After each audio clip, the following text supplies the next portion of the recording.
Kaya ngayong Pasko hindi lang ngayong Pasko. Sana lahat ng araw ng ating buhay, maging masaya tayo. Masaya ako, masaya kayo, masaya ang Diyos. At pag nangyari yan, may karapatan tayong bumati ng Merry Christmas. The Lord be with you. And with your spirit. A reading from the Holy Gospel according to Luke. Glory to you, O Lord. One day, as Jesus was teaching, Pharisees and teachers of the law who had come from every village of Galilee and Judea and Jerusalem were sitting there, and the power of the Lord was with him for healing. And some men brought on a stretcher a man who was paralyzed. They were trying to bring him in and set him in his presence. But not finding a way to bring him in because of the great crowd, they went up on the roof and lowered him on a stretcher through the tiles into the middle in front of Jesus. When Jesus saw their faith, he said, "As for you, your sins are forgiven."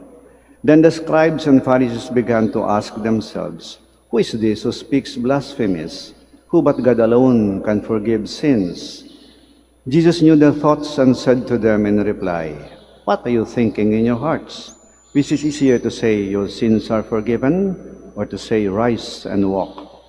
But that you may know that the Son of Man has authority on earth to forgive sins," he said to the one who was paralyzed, "I say to you, rise, pick up your stretcher, and go home."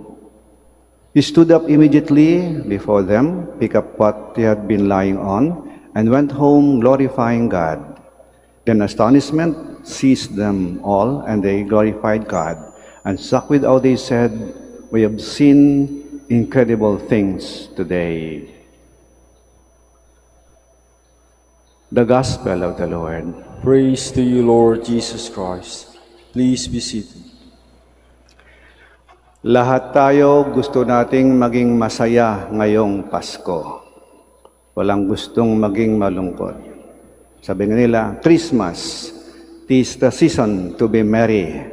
Kayong bati natin ay Merry Christmas, Merry Christmas. Gusto natin tayo ay maging masaya at makapagpasaya ng iba. Kaya anong ating ginagawa? Christmas parties, exchange gift, kainan, sayawan, kantahan, family reunion, homecoming, pasyal dito, pasyal doon, bakasyon. May karapatan tayong maging masaya. Gusto nating maging masaya. Masaya ako, masaya sila, masaya tayo. Pero ang tanong, masaya ba ang Diyos sa atin? Kasi, kung tayo lang masaya at hindi ang Diyos, ay inaaliw lang natin ang ating sarili. Kulang yon. At alam nyo, ang kasayahan na walang Diyos, pansamantala lang yan Hindi tumatagal. Tingnan nyo, masaya kayo ngayon, bukas malungkot kayo.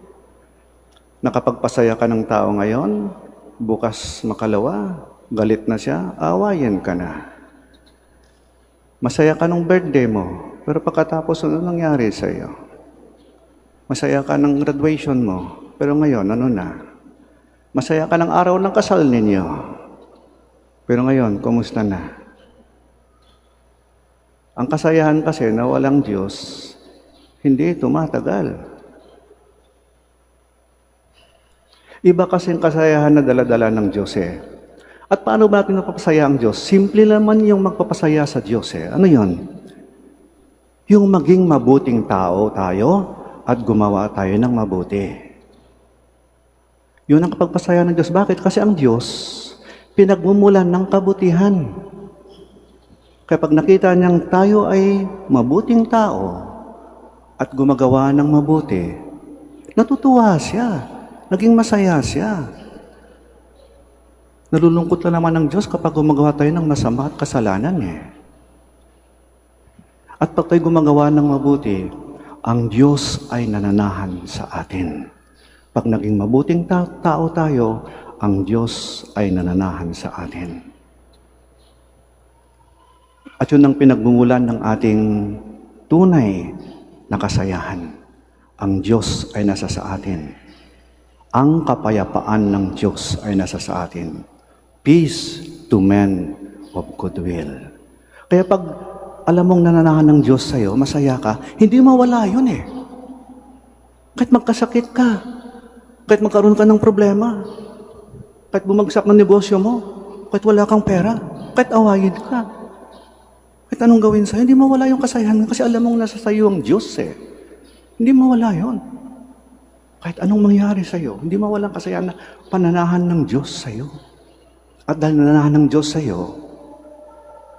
maaari mo itong ibahagi sa iba. Ngayon ka lang, tunay na makapagbigay saya sa iba. We cannot give what we do not have. Hindi natin maaaring ibigay ang wala sa atin. Maaari ka magbigay ng laruan, pera, material na bagay. Pero mawala din yan eh. Pero yung tunay na saya na bigay ng Diyos, ang tunay na kapayapaan, yan ang napakagandang regalo na ibigay mo sa iba. Sagat galing yan sa Diyos. Kaya ngayong Pasko ha, hindi lang ngayong Pasko. Sana lahat ng araw ng ating buhay, maging masaya tayo. Masaya ako, masaya kayo, masaya ang Diyos. At pag nangyari yan, may karapatan tayong bumati ng Merry Christmas.